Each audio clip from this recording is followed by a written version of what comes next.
ಸಂಗೊಳ್ಳಿ ರಾಯಣ್ಣ ಕನ್ನಡ ಇತಿಹಾಸದಲ್ಲಿ ಒಂದು ಮಹತ್ವಪೂರ್ಣ ವ್ಯಕ್ತಿಯಾಗಿದ್ದು, ಅವರು ಕರ್ನಾಟಕದ ಧೈರ್ಯಶಾಲಿ ಯೋಧ ಮತ್ತು ಸ್ವಾತಂತ್ರ್ಯ ಹೋರಾಟಗಾರರಾಗಿ ಖ್ಯಾತಿಯಾಗಿದೆ.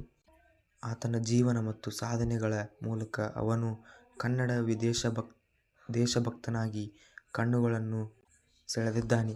ಈ ವಿಡಿಯೋದಲ್ಲಿ ನಾವು ಸಂಗೊಳ್ಳಿ ರಾಯಣ್ಣ ಅವರ ಜೀವನ ಹಾಗೂ ಅವರ ಸಾಹಸಗಳನ್ನು ಗಮನಿಸೋಣ ಬನ್ನಿ. ಸಂಗೊಳ್ಳಿ ರಾಯಣ್ಣ ಹುಟ್ಟಿದ್ದು ಬಾಗಲಕೋಟೆ ಜಿಲ್ಲೆಯ ಸಂಗೊಳ್ಳಿ ಎಂಬ ಪ್ರಖ್ಯಾತ ಗ್ರಾಮದ ಹೋರಾಟಗಾರನಾಗಿದ್ದ. ಅವರು ತಮ್ಮ ದೇಶದ ಸ್ವಾತಂತ್ರ್ಯಕ್ಕಾಗಿ ತನ್ನ ಪ್ರಾಣವನ್ನು ಅರ್ಪಿಸಿದವರು. ರಾಜಕುಮಾರ ಗಂಗಾಧರ ಕಾಲದಲ್ಲಿ ಸಂಗೊಳ್ಳಿ ರಾಯಣ್ಣ ಅವರ ಧೈರ್ಯ, ಹೋರಾಟ ಮತ್ತು ದೇಶಭಕ್ತಿ ನೆನಪಿಸಿಕೊಳ್ಳಲು ಪರಿಗಣಿಸಲ್ಪಟ್ಟಿದೆ.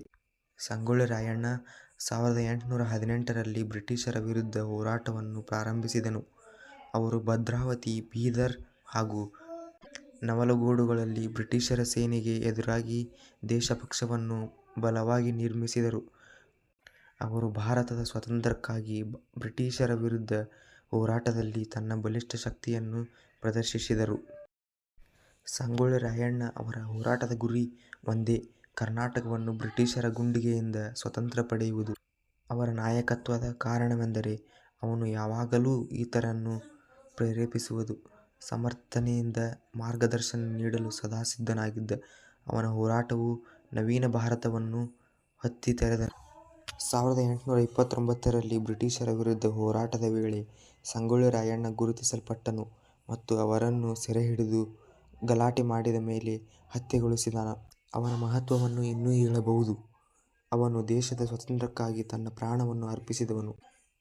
ಸಂಗೊಳ್ಳಿ ರಾಯಣ್ಣ ಅವರ ದೇಶಭಕ್ತಿ, ಸಾಹಸ ಮತ್ತು ಧೈರ್ಯವು ಭಾರತೀಯ ಸ್ವಾತಂತ್ರ್ಯ ಹೋರಾಟದ ಪ್ರೇರಣೆಯಾಗಿದೆ. ಅವರು ಹೋರಾಟದ ಹೆಮ್ಮೆಯ ಸಂಕೇತವಾಗಿದ್ದಾರೆ. ಇಂದಿನ ಯುವ ಸಮುದಾಯಗಳಿಗೆ ಅವರ ಜೀವನವು ಪ್ರೇರಣೆಯಾದರೂ ದೇಶಭಕ್ತಿಯ ನವೀನ ಅರ್ಥವನ್ನು ನೀಡುತ್ತದೆ. ನಿಶ್ಚಯವಾಗಿ ಸಂಗೊಳ್ಳಿ ರಾಯಣ್ಣನನ್ನು ನಾವು ನಮಿಸುವ, ಗೌರವಿಸುವ ವ್ಯಕ್ತಿಯಾಗಿ ನೋಡಲೇಬೇಕು. ಅವರ ಕಲ್ಪನೆಗಳು ನಮ್ಮ ಪ್ರಾಚೀನ ಸಂಸ್ಕೃತಿಯ ಅಂಗಗಳಲ್ಲಿ ನವೀನ ಪ್ರೇರಣೆಯ ಬೀಜಗಳನ್ನು ಹಾಕುತ್ತಿವೆ. ಇದು ಇವತ್ತಿನ ಕ್ರಾಂತಿವೀರ ಸಂಗೊಳ್ಳಿ ರಾಯಣ್ಣನವರ ಒಂದು ಚಿಕ್ಕ ಕಥೆ.